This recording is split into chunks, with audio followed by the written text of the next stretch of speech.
Navya thank you.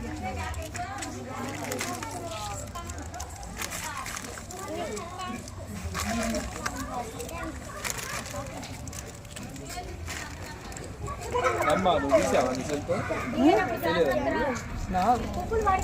అది cell అన్న ఇదే. ఈరోజు ఈ దేశానికి 1947 ఆగస్టు 15 స్వాతంత్రం వచ్చిన అనంతరం ఏ దేశానికైనా స్వాతంత్రం వచ్చిన తర్వాత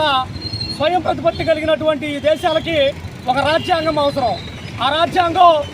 ఈ దేశంలో ఉండబడినటువంటి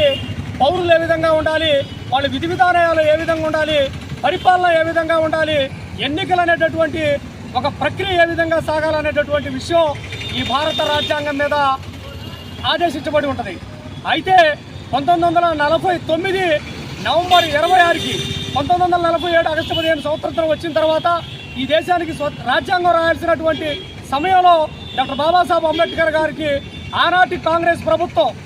స్వాతంత్ర్య అనంతరం కాంగ్రెస్ ప్రభుత్వం 3 సంవత్సరాల కాల వ్యవధిలో భారత రాజ్యాంగాన్ని రాయాలని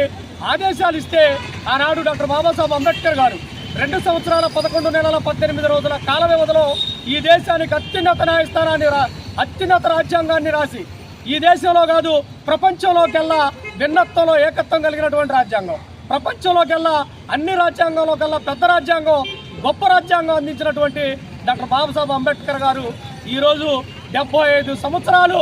భారత రాజ్యాంగం రాసి రాజ్యాంగాన్ని ఆమోదించినటువంటి ఈ రోజుకి మరి ఈ 75 సంవత్సరాలు భారత రాజ్యాంగాన్ని ఆమోదిస్తే ఆనాటి పాలకులు మరి ఆమోదించినటువంటి రాజ్యాంగం జనవరి 26న అమలవుతూ ఉంటే 1950 జనవరి 26న అమలవుతూ ఉంటే నేటికి 75 సంవత్సరాల ఈ స్వతంత్ర భారతదేశంలో డాక్టర్ బాబాసాహెబ్ అంబేద్కర్ రాసినటువంటి రాజ్యాంగాన్ని విచ్ఛిన్నం చేస్తూ రాజ్యాంగంలో ఆర్టికల్ని తమ యొక్క స్వార్థ ప్రయోజనాల కోసం ఈరోజు ఆర్టికల్స్ను కూడా ఈరోజు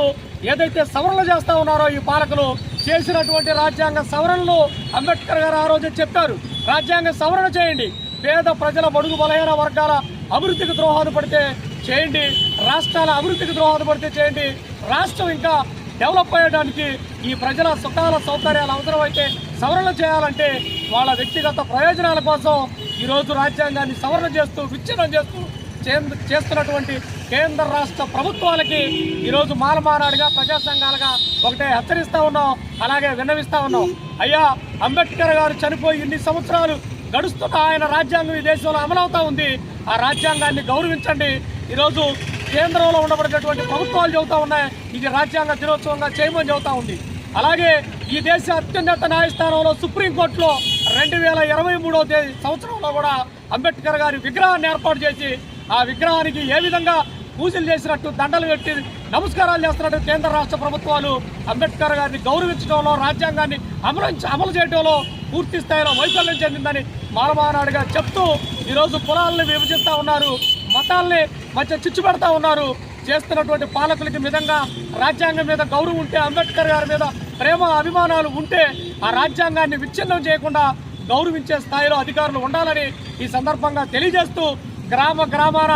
రానున్నటువంటి జనవరి 26 రాజ్యాంగం అమలైన రోజున అంబేద్కర్ గారి చిత్రపటాలతోటి ప్రతి ప్రభుత్వ కార్యాలయాల్లో గణతంత్ర దినోత్సవం ఘనంగా నిర్వహించే విధంగా ప్రభుత్వం చర్యలు తీసుకోవాలని ఈరోజు మాలమానాడుగా పిలుపునిస్తా ఉన్నాం. జోహార్ డాక్టర్ బాబాసాహెబ్ అంబేద్కర్, జోహార్ డాక్టర్ బాబాసాహెబ్ అంబేద్కర్, జోహార్ డాక్టర్ బాబాసాహెబ్ అంబేద్కర్. వర్ధిల్లాలి భారత రాజ్యాంగం, వర్ధిల్లాలి భారత రాజ్యాంగం, వర్ధిల్లాలి భారత